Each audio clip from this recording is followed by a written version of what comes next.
नमस्कार। नमस्कार। पूज्य श्री भूपेंद्र भाई पंड्या, आपका स्वागत है। वैसे कुछ दिन होते हैं जो अपने आप उस एटमॉस्फेयर में स्पिरिचुअलिटी को लेकर आते हैं। आज का दिन कई तरीके से मेरे लिए खास है। जैसे कि ये जो पॉडकास्ट स्टार्ट हो रहा था और मैंने जब आपको बताया that I am thinking about एक नई शुरुआत करने के लिए सोच रहा हूँ, और आपने अनुमोदन दिया था। इतना ही नहीं, आपकी अति व्यस्तता होने के बावजूद आपने कहा था कि डेफिनेटली गो अहेड एंड मैं आऊँगा। जी, so thanks a lot, it means a lot to me. Pleasure Ashish भाई। यस। यस, जैसे कि हमारी पहले बात हुई थी दैट मेरा भी सौभाग्य यही रहा कि एक कथाकार के परिवार में मेरा जन्म हुआ। सो मेरे जो लेट अंकल थे योगेश भाई शास्त्री, मैं पहचानता हूँ उनको। यस, वो तो प्रॉपर कथाकार ही थे। जी। मेरे पिताजी भी ओकेजनली कथा का श्रवण करवाते हैं। सो जब हमारी बातें हुआ करती थी बचपन में, तो एक कोट बार बार सुने में आता था, वो था विद्यावताम भागवते परीक्षा। ऐसा क्यों? आशीष भाई, भागवत यूं तो भगवान का श्री अंग है, भगवान का देह है। एक बात यह है, सीधा साधा इसका अर्थ, विद्यावताम भागवते परीक्षा, कि विद्वान की परीक्षा भागवत में होती है। कारण यह है कि श्रीमद् भागवत की संस्कृत कठिन है। हाँ, मैं अपनी भागवत कथाओं में कई बार ये कहता हूँ कि 8वीं 9वीं 10वीं कक्षा में स्कूल लेवल पर यदि आपने भले एक स्कोरिंग सब्जेक्ट के रूप में ही संस्कृत भाषा ली होगी और थोड़ा सा भी परिचय होगा, तो आप रामायण या महाभारत पढ़ सकते हैं। रामायण और महाभारत की संस्कृत सरल है। क्या बात है। श्रीमद् भागवत की संस्कृत कठिन है, उसमें भी विशेष करके चतुर्थ स्कंद, 5वां 6ठा स्कंद, तो उसको समझना इवन ग्रामेटिकली कठिन है। ओके। थोड़ी सी इसमें, क्योंकि आपको भागवत परिवार से आप आते हैं, इसलिए मैं कहूं कि इसका लाभ और हानि दोनों हुए।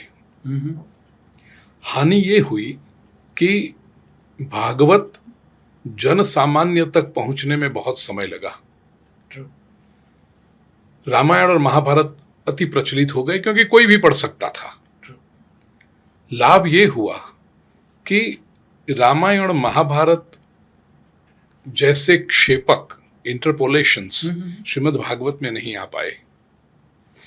क्योंकि रामायण और महाभारत की संस्कृत सरल थी, तो समयांतर में कोई भी व्यक्ति जो कुछ संस्कृत थोड़ी जानता था, उसने अपनी तरफ से कुछ प्रसंग, घटनाएं, टीका नहीं, प्रसंग, इंटरपोलेशन में क्षेपक की बात करता हूं, तो अपनी तरह से कुछ प्रसंग उसने श्लोक में रचना करके रामायण में और महाभारत में डाल दिए।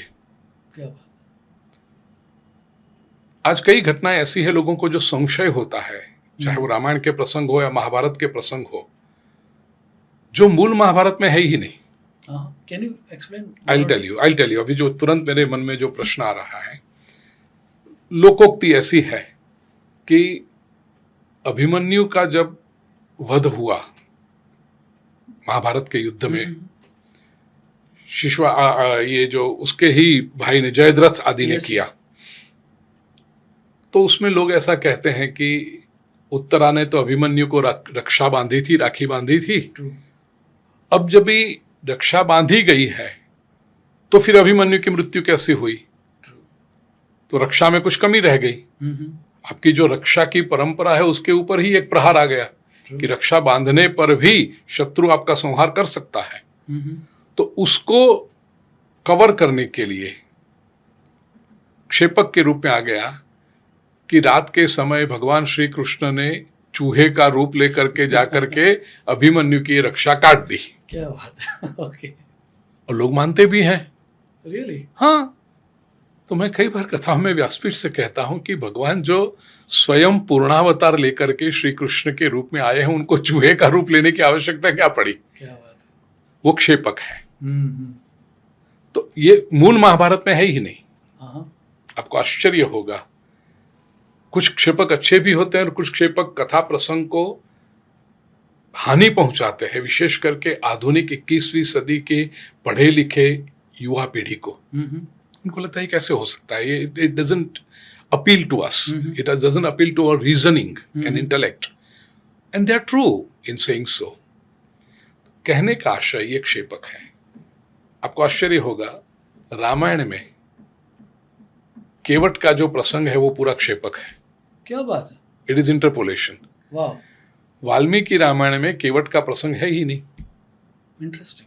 और आप गोस्वामी तुलसीदास जी की रामचरितमानस देखो या तो अन्य रामायण देखो, उसमें केवट का प्रसंग इतना बढ़ा चढ़ा के, वो अच्छा क्षेपक है क्योंकि भक्ति का आदर्श आपको मिला कि केवट कैसा सुंदर भक्त रहा, लेकिन है वो क्षेपक। अब मैं वाल्मीकि रामायण की जब कथा करता हूं तो स्पष्टता करता हूं कि मैं केवट की कथा इसलिए नहीं कह रहा हूं क्योंकि वो वाल्मीकि रामायण में नहीं है। नहीं तो जब लोगों को पता ना हो तो कहेंगे अरे गुरु जी ने कैसी कथा की, वाल्मीकि रामायण की कथा करें, केवट का प्रसंग तो बताया ही नहीं। तो मुझे स्पष्टता करनी पड़ती कि वाल्मीकि रामायण में केवट है ही नहीं। वाह, क्या बात है। तो ये सारी बातें क्यों हुआ ये, क्योंकि लोगों को आती थी, अंदर मिला दी है कुछ बातों को। आपको जान के आश्चर्य होगा कि वाल्मीकि रामायण में केवट का जो संदर्भ है वो अलग स्थान पर है। भगवान श्री रामचंद्र जी ताड़िका को मार करके फिर विश्वामित्र जी के साथ मिथिला की ओर जा रहे हैं, अहल्या का उद्धार किया, और अहल्या का उद्धार करने के बाद जब मिथिला की ओर जाते हैं और गंगा पार करनी है, वहां पर केवट है। ओह, इंटरेस्टिंग। मछुआरा वहां है। ओके। न विच इज लॉजिकल। आप भी पढ़े लिखे हैं, शास्त्र का अभ्यास करते हैं, और वो 3 या 4 श्लोक में है। वहां जो वाल्मीकि रामायण में कहता है वो कि मैं आपका चरण प्रक्षालन करूंगा क्योंकि मैंने सुना है कि आपकी चरण रस से तो शिला अहल्या हो जाती है, तो मेरी नाव न हो। 3 या 4 श्लोक। लॉजिकल क्यों है? क्योंकि ये टॉपिकल बात है, अभी अभी घटना हुई है, वहां से राम जी आ रहे हैं तो ताजा बात है।